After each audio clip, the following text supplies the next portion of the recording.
Oke, assalamualaikum warahmatullahi wabarakatuh.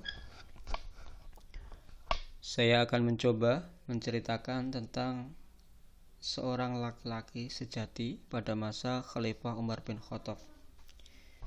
Kisah ini memang terjadi pada masa Khalifah Umar bin Khattab. Ada seorang pemuda kaya hendak pergi ke Mekah untuk melaksanakan ibadah umrah.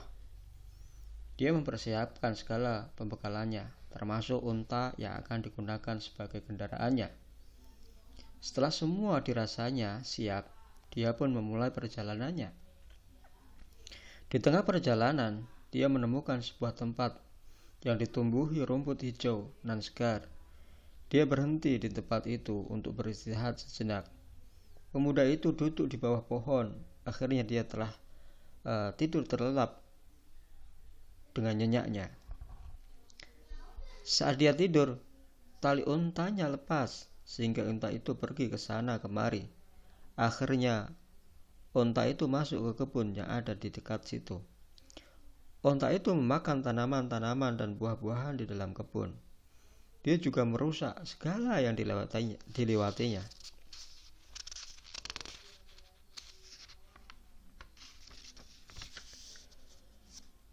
Penjaga kebun itu adalah seorang kakek yang sudah tua. Sang kakek berusaha mengusir unta itu, namun dia tidak bisa karena khawatir unta itu akan merusak seluruh kebunnya. Lalu sang kakek membunuhnya. Ketika bangun, pemuda itu mencari untanya. Ternyata dia menemukan unta itu telah tergeletak mati dengan leher menganga di dalam kebun. Pada saat itu, seorang kakek datang. Pemuda itu lalu bertanya, siapa yang membunuh unta ini? Kakek itu menceritakan apa yang telah dilakukan oleh unta itu. Karena khawatir akan merusak seluruh isi kebun, terpaksa dia membunuhnya. Mendengar jawaban sang kakek itu, pemuda itu sangat marah hingga tak terkendali. Serta-merta dia memukul kakek penjaga kebun itu. Dan ketika itu pula, kakek itu meninggal seketika. Pemuda itu menyesal atas apa yang diperbuatnya. Dia berniat kabur. Saat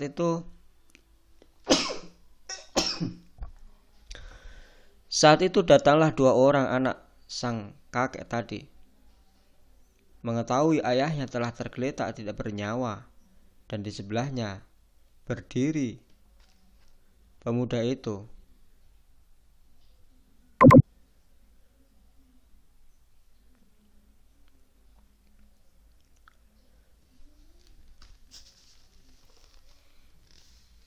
Mereka lalu menangkapnya. Kemudian keduanya membawa pemuda itu menghadap Amirul Mukminin Khalifah Umar bin Khattab radhiyallahu an. Mereka berdua menuntut dilaksanakan qisas, hukuman bagi orang yang membunuh, kepada pemuda yang telah membunuh ayah mereka. Lalu Umar bertanya kepada pemuda itu. Pemuda itu mengakui perbuatannya. Dia benar-benar menyesal atas apa yang telah dilakukannya. Umar berkata, aku tidak punya pilihan lain kecuali melaksanakan hukum Allah. Seketika itu pemuda meminta kepada Umar agar dia diberi waktu 2 hari untuk pergi ke kampungnya sehingga dia bisa membayar hutang-hutangnya.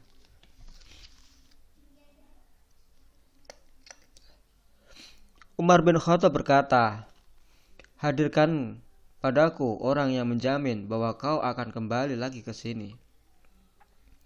Jika kau tidak kembali, orang itu yang akan dikisos sebagai ganti dirimu. Pemuda itu menjawab, aku orang asing di negeri ini, Amirul Mukminin, aku tidak bisa mendatangkan seorang penjamin. Sahabat Abu Dzar radhiyallahu an yang saat itu hadir di situ berkata, hai Amirul Mukminin, ini kepalaku. Aku berikan kepadamu jika pemuda ini tidak datang lagi setelah 2 hari. Dengan terkejut, Umar bin Khattab berkata, apakah kau yang menjadi penjaminnya, wahai Abu Dzar? Wahai sahabat Rasulullah. Benar Amirul Mukminin, jawab Abu Dzar lantang. Pada hari yang telah ditetapkan untuk pelaksanaan hukuman qisas, orang-orang menantikan datangnya pemuda itu. Sangat mengejutkan. Dari jauh sekonyong-konyong mereka melihat pemuda itu datang dengan memacu kudanya. Sampai akhirnya dia sampai di tempat pelaksanaan hukuman. Orang-orang memandangnya dengan rasa takjub. Umar bertanya kepada pemuda itu, "Mengapa kau kembali lagi ke sini, anak muda, padahal kau bisa menyelamatkan diri dari maut?" Pemuda itu menjawab, "Wahai Amirul Mukminin, aku datang ke sini agar jangan sampai orang-orang berkata, tidak ada lagi orang yang menepati janji di kalangan umat Islam, dan agar orang-orang tidak mengatakan tidak ada lagi lelaki sejati, kesatria yang berani mempertanggungjawabkan perbuatannya di kalangan umat Muhammad SAW."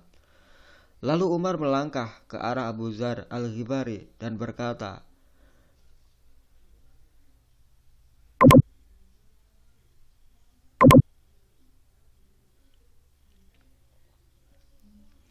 "Dan kau, wahai Abu Dzar, bagaimana kau bisa mantap menjamin pemuda ini, padahal kau tidak kenal pemuda ini?"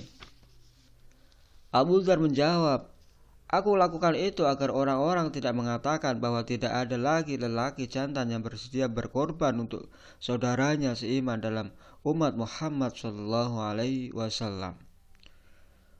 Mendengar itu semua, dua orang laki-laki, anak kakek yang terbunuh itu berkata, "Sekarang tiba giliran kami, wahai Amirul Mukminin. Kami bersaksi di hadapanmu bahwa pemuda ini telah kami maafkan, dan kami tidak meminta apapun darinya. Tidak ada yang lebih utama dari memberi maaf dikala kami mampu. Ini kami lakukan agar orang itu tidak mengatakan bahwa tidak ada lagi orang berjiwa besar yang mau memaafkan saudaranya di kalangan umat Muhammad SAW." Sungguh sangat luar biasa kisah ini, teman-teman semua, anak-anakku semua. Dan kita perlu mencontoh dari kisah ini sebagaimana para sahabat lakukan pada waktu itu, bahwa ketika kita berbuat maka hendaklah kita mau bertanggung jawab dengan apa yang telah kita perbuat. Semoga kita menjadi pribadi-pribadi yang mampu bertanggung jawab terhadap apa yang telah kita lakukan. Terima kasih, mudah-mudahan ini bisa bermanfaat bagi kita semua ya.